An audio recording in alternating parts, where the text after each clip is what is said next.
जय श्री कृष्णा दोस्तों।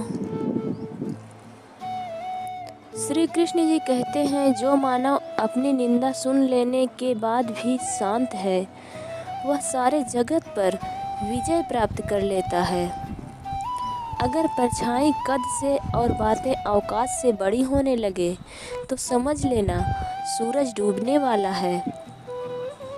इस संसार में हर एक इंसान अलग होता है, इसलिए ना तो आप अपनी किसी और से तुलना करें और ना ही औरों जैसा बनने में खुद को खो दें।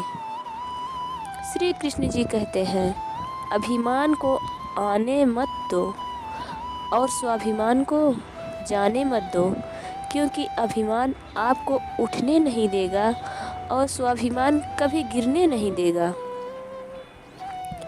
किसी ने ईश्वर से पूछा, तुम्हारे सबसे नज़दीक कौन है? ईश्वर ने कहा, वो इंसान जिसके पास बदला लेने की ताकत हो और उसने फिर भी माफ़ कर दिया हो।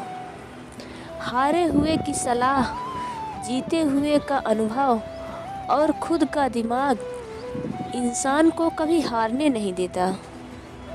दोस्तों, हौसले के तरकस में कोशिश का वो तीर जिंदा रखिए। हार जाइए चाहे ज़िंदगी में सब कुछ, लेकिन फिर से जीतने की उम्मीद जिंदा रखिए। कृष्ण जी कहते हैं, किसी को सुख पहुंचाना भले ही आपके हाथ में ना हो, लेकिन किसी को दुख न पहुंचाना तो आपके हाथ में है। किसी भी मनुष्य का सर्वश्रेष्ठ कार्य वही होता है जिसके पीछे किसी प्रकार के स्वार्थ की प्रेरणा न हो। कभी भी किसी ज़रूरतमंद को अपनी चौखट पर जलील मत कीजिए, क्योंकि ऊपर वाला कटोरा बदलने में देर नहीं लगाता है। दोस्तों, माता पिता भले ही पढ़े लिखे हों या ना हों, लेकिन संसार का दुर्लभ ज्ञान हमें माता पिता से ही प्राप्त होता है। दोस्तों, जीवन में अगर खुश रहना है तो अधिक ध्यान उस चीज़ पर दो जो आपके पास है, उस चीज़ पर नहीं जो दूसरों के पास है। किसी को ज़िंदगी में उतनी ही जगह दें जितनी कि वो तुम्हें देता है, वरना या तो तुम खुद रोओगे या वो तुम्हें रुलाएगा। फल की अभिलाषा छोड़कर कर्म करने वाला व्यक्ति ही जीवन में सफल होता है।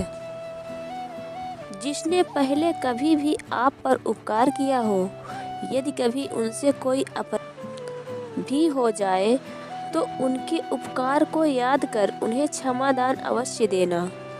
श्री कृष्ण जी कहते हैं, तिरस्कार और अपमान बार बार यदि अपनों से ही मिले तो शब्दों का विवाद उचित नहीं है, बल्कि वहाँ से निकल जाना ही उचित होता है। मनुष्य की मानवता उस समय नष्ट हो जाती है जब उसे दूसरों के दुख में हंसी आने लगती है।